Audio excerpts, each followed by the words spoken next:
Hi, I'm Eric Webb, filling in for Alyssa Cobb. Come fly with AOPA. This week, we've got tips for practicing landings on windy days, what it's like to be a Fireboss air tractor pilot, and touring Hawaii with Magnum Helicopters. AOPA keeps flying safe, accessible, and fun by protecting your freedom to fly. We are the most trusted one-stop resource for all things related to general aviation. Become an AOPA pilot today. Flight instructors aren't just for initial training. They can help you learn and push yourself to be a better pilot no matter how much experience you have. AOPA flight instructor and content producer Alicia Heron takes us for a flight in the pattern on a gusty day. Today we're going to go take this lovely 172 out around the pattern. It's a little bit windy today, so things might not be perfect, but these are the best conditions for learning. So let's get in the plane and go fly.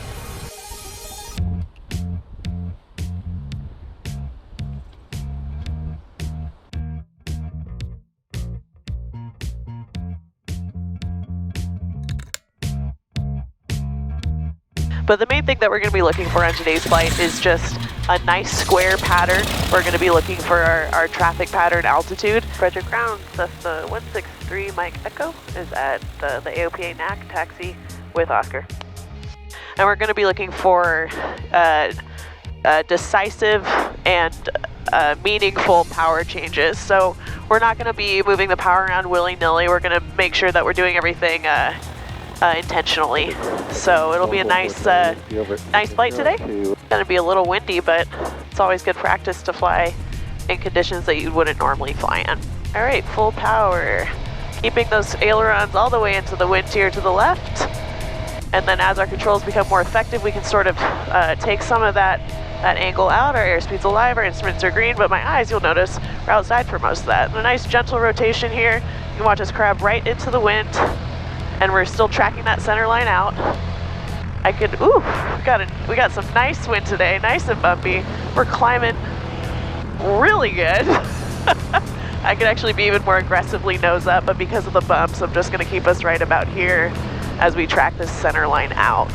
I use our eyes, look outside, and make sure that there isn't somebody that we're gonna turn into. You should never fly too wide of a pattern. You always want to fly a pattern that's appropriate for your aircraft and your glide speed. You always want to be within glide distance of the field whenever you're in the pattern. I know I'm really fast right now, so I'm going to slow us down with that little bit of pitch. And I'm going to add some more flaps for us. All right. That's looking a little bit better to me. We have that nice left crosswind that's making today so fun and exciting for us. All right, and I can feel that little bit of sink that we're gonna get going over this cold air, and I'm just making sure that my feet are alive on those rudders because we don't wanna get stuck up on the controls. We're just gonna track that center line on in. Looking good to me. I'd rather, we're pretty much right on now. We're getting so many fun gusts. So I'm just keeping my hand on that throttle, ready to make changes. If I don't like it at any point, I can go around, of course. Got that little sink there again. All right, and I'm putting that right rudder in. Keeping our nose centered, right? Taking the power back, keeping the nose centered with the rudder, using that left aileron. Working it, working it, working it. Oops, a little too much rudder. There we go. That's fine. Right, we're putting our flaps up and I'm keeping that control in. That control's in. Make sure those flaps are coming up. They are. And adding that power back in.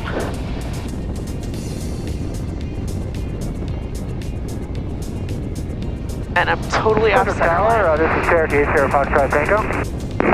Which I would be so frustrated with the student for doing, but we'll get better on the next one. North of Numbie, we like to do a practice ILS 2-3, followed by low approach only. 139 Hotel Fox Charlie Echo, ready to go. All right, we're checking out. We're looking over there. It's clear. We're going to turn onto our crosswind. All right, we're already almost at downwind, but we're looking out. We're checking. Nobody's out there. All right, we're to our traffic pattern altitude, so taking that power on back, we'll call again. So again, we're making sure that we're about, a good rule of thumb is about halfway on your strut. Halfway up your strut is where the field should be. If you're further than that, you're probably too far out, and you really don't want to get into that bad habit of flying a really wide pattern. It's lazy, and it's unfortunately a pattern that, or a habit I see develop often, especially when I'm doing flight reviews. this wind that we have right now, flying that left pattern is a perfect scenario for a base to final stall spin. So when you have conditions like this, be aware of that. I'm gonna add in that second notch of flaps right here. It arguably has a little bit higher risk. I'm more aware of that, and it's making me a safer pilot, so it's good practice. And again, we can always go around You say you're at if we 5 need miles to. now? All right. And using that rudder, Right now. 2 Bravo, Roger, report 5 taking miles that from the power west. back. Put a right downwind to runway 23. Report 5 miles an hour north for right, downwind to 93, repop. All right, all that aileron. 139 Hotel Fox, we're clear. I'm gonna put those flaps up right away. And I don't even have my feet on the brakes yet. All right, and we're just gonna stop straight ahead, not doing anything else with the ailerons, because if I did something, it would load the wings weird. All right, we're just stopping straight ahead. We're in no rush. You're never in a rush to get off the runway, because that's gonna create additional risk. So that was our sort of quick trip around the pattern. I hope you learned from it. It was pretty windy, but hopefully you got some tips that you can apply to your own flying. Really encourage you to go out and push yourself, go fly with a flight instructor. And remember that instructors aren't just there for your certificates and your flight reviews. They're also there to help you become more proficient and a better pilot on days like today. Thanks, Alicia.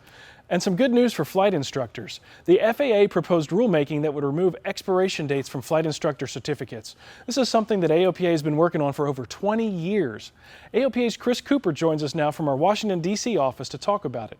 Chris, first of all, for those of us who don't speak regulation, could you simplify what this rule means? Absolutely, Eric, and thanks for having me today. And as you mentioned, we've been working on this for quite some time when we first asked the FAA to consider these changes. So we certainly appreciate the FAA making movement on this and putting out this proposed rule. But what this proposed rule does is pretty much exactly the title, is that it removes the expiration date on certified flight instructor and certificates, and replaces that now with a recency requirement. So what does that mean? Every 24 calendar months, CFI needs to complete recency experience. Well, what is it, recency? The nice thing, though, is that there's not a lot of differences of what you already currently do to renew your flight instructor certificate. So you can use any one of the 5 methods that are currently used, but the FAA is also proposing using the WINGS program as another way to maintain that recency. Now, the nice thing about this proposed rule is that the FAA is also proposing to put out a 3-month grace period as well. So what does that mean is that, hey, if you forget to renew your flight instructor certificate at that 24 calendar months, you know right now if it's day +1, you have to retake a practical exam. Well, with this, you get an extra 3 calendar months to, again, use and obtain any of those recency pathways to maintain your flight instructor certificate. And will CFIs still be able to take a flight instructor refresher course? Yeah, absolutely. And that's something that still retains in this proposed rule, something that many of you use, flight instructors use currently right now, can also be used in for recency in this new proposed rule, and something that I'll put a plug in for AOPA's eFERC, and something I just used a few months ago myself. Thanks, Chris. That sounds like a lot of awesome news for CFIs out there. AOPA is also working to protect East Hampton Airport in New York. The local government has been working to close that airport. There are a lot of noise concerns coming from the surrounding community, so pilots at East Hampton are working together to ease those concerns. They developed Pilot Pledge 2, a voluntary program for pilots to follow noise abatement. Pilots planning to fly at East Hampton should familiarize themselves with the guidelines and follow them if safety allows. You can read more about it on our website. The FAA just issued an airworthiness directive to ground the few remaining Boeing B-17s. The AD addresses a wing spar issue and requires operators to inspect the wing terminal to spar cord joints and repair if necessary. There are so many hot jobs in aviation. AOPA Air Safety Institute Senior Vice President Richard McSpadden recently got to see what it's like to be an air tractor fireboss pilot. These pilots scoop water from lakes and drop it on forest fires. Richard went on a training flight just to see what it's like.